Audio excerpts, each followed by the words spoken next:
It's time now for a look at latest in local news. In the news, the Wayne County Board of Education met twice on Tuesday. One called meeting at 5 p.m. for budget discussions, then a work session at 6 p.m. with the regular agenda.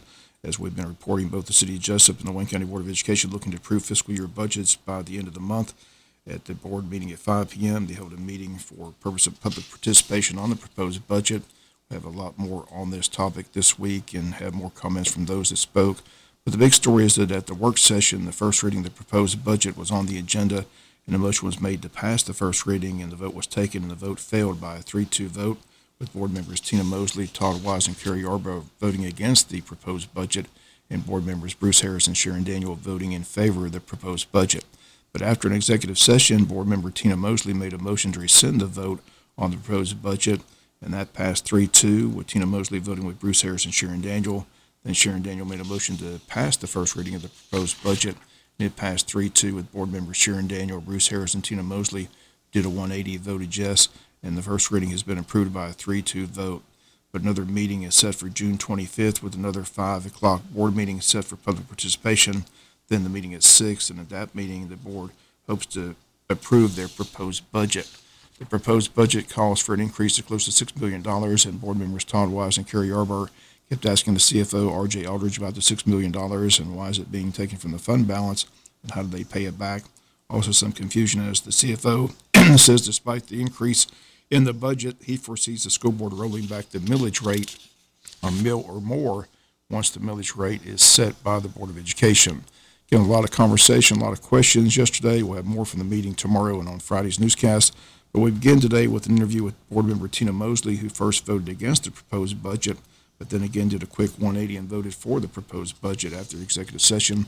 Here's our interview with board member Tina Mosley. Here, board member Tina Mosley, first you voted not to approve the budget, then you brought it back and voted to approve the budget, the attended budget anyway. So tell us why you changed your mind. Well, when Dr. Kelly was explaining it, my brain kind of connected the dots, and it made me remember that we've really always had a deficit budget like this. I mean, when I was in HR, we had a deficit budget.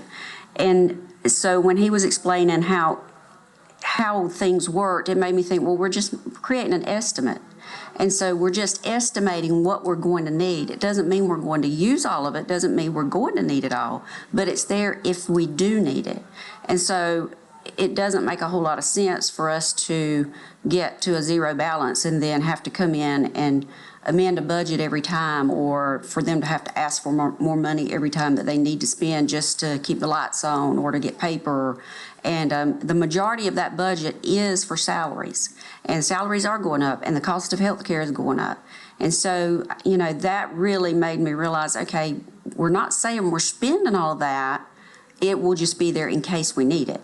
And we as a board, when they present the budget to us every month, I mean, we can look then and say, whoa, y'all, why did we have to do this? Why are y'all spending this? And we can, keep them in check on some of the things that they're spending if it gets out of control. But I've never seen that happen before. So, it was just kind of going back to my own experience when I was still an educator and working at the board office. That's the way we always created a budget. And I just had to get my mind wrapped all around it. Several board members question why the increase in the budget. So do you understand why they're increasing it as much as they are? Yeah, I do. And the majority of it, when I was looking back at it, when he was talking, I was looking at pupil services and instruction, and there was one other category. But every bit of that was and media services as well. There were 4 of them, 4 categories that were directly related to students and teaching students. And so, if that's what the majority of our budget is, then we've got to have that. We've got to pay teachers. We've got to pay those people who are working, down in the trenches with the kids. And so when I was adding up that and I saw it, I was like, you know what? That's where our majority is coming from. And we can't control the fact that the governor is giving raises. And, we do have to take into account the health as well, because, I'm still an educator, retired, but my insurance is going up. I know that. And so, that kind of solidified things for me. Now, one thing they stated that I'm kind of confused, what's the difference between a categorical budget and a line item budget? They said they have a categorical budget, not a line item budget. Or categorical would be by category itself. You'd put buckets of money into different categories. Line item, you've got those lines, like a line for, it just says instruction. It's not naming out specifically. Teachers will be trained in how to do this. The dyslexia law, we have to provide this. It's making it easier for us to use the money where we need it rather than trying to break things down into categories when we may not even need one of the categories. You mentioned the teacher pay raise. I want to clarify it again because the governor's office says when they say 2,500 pay raise, they're saying for certified teachers. Correct. But our local school system wants to give the pay raise to all teachers, certified and uncertified. So that's what the governor and the state doesn't pay. Is that correct? No, what that is every year the governor looks at the number of students, or one of his entities, they look at the number of students that we have in our school system and determine how many teachers we can have in kindergarten, how many teachers we can have in first grade based on those number of students. Well, in a perfect world, every single class would have 25 kids in it or less. But in the real world, you've got these specialty classes where there may only be 10 kids in that class because those students have special needs. So then if you do that and you say, well, these have 10, well, that class then is going to have 35 kids. If you're only going to pay for the number of teachers allotted to you based on that allotment schedule that you're given. So every year, every school is given an allotment. These are the number of teachers you can have for here. These are the number of teachers for this grade, and so on. They do that for administrators as well. They do that for nurses. We would only be able to have 4 nurses in our school system, but we decide at the local level to do all 8 schools with a nurse. And we decide at the local level that we're going to have more teachers so that there aren't huge classrooms, so that kids get the best education that they can. And so that's what it means by the allotment. We're allotted so many teachers. Those are the teachers that the government pays for, but any above and beyond that, local money has to pay for. Okay, thank you. You're welcome. Thank you. And once again, those comments, the Titian Mosley school board member who first voted against the proposed budget but changed her mind and voted for the budget. And we'll have more on the budget discussions all this week here on the local news because a lot was discussed yesterday. And we'll bring you the comments from the CFO and other board members' comments from the meeting. Once again, a reminder, the board meets again June 25th. That's where a second public participation will take place concerning the proposed budget. Then at 6 p.m. on that June 25th, the board hopes to approve the budget. And again, we'll continue to follow the story as it develops. We did some research, though, found out that each school system in the state of Georgia has to send a line item budget to the State Department of Education for approval each year. That includes everything: teacher pay, capital outlay projects, school nutrition program, et cetera, et cetera. And the State Department of Education requires a line item budget from every school system in the state of Georgia. Board of Education may not have to approve a line item budget, but a line item budget has to exist because it has to be sent and approved by the Georgia Department of Education each year. We'll have more from the board meeting as the board has rejected the 5 bids for the Ag Center and ROTC projects. We'll have that update after this word from our sponsor or the commercial messages, so please stay tuned. Board meeting, the board voted unanimously yesterday to reject the 5 bids that they received on the Ag facility and the ROTC facility. They did so on the recommendation of the superintendent. Here was Superintendent Dr. Kelly making the recommendation to the board last night. Is if you guys are set on not accepting the bid numbers that you have received, I would recommend that you make a motion to formally reject the bids that you have received. And then after you do that, then you're free to do second revision, redesign, talk to whomever you want.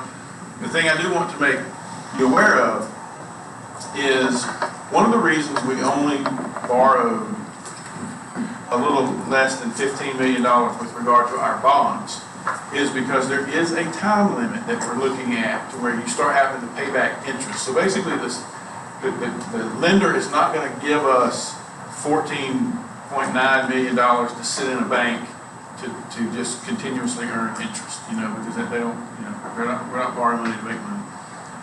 So there's a timeline on that. Now, the timeline is much greater for amounts of less than $15 million, but there is still a timeline. So at some point, we're going to need to make a decision what we're going to do, or else we'll have to start paying that back. And RJ, Do we know what the timeline is for the 15 million?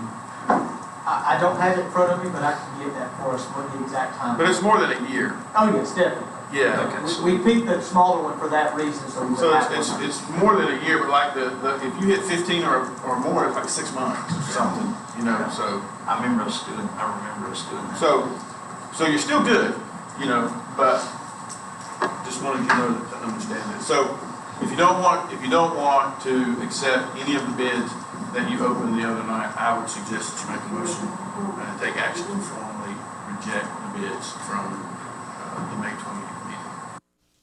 And once again, that's exactly what took place last night. The board rejected the 5 bids that they received at their last board meeting. Now that the boards have rejected the bids, they want to once again hear from the ag teacher and the ROTC director, have them come to the June 25th meeting so they can have input and tell the board what they want for their programs.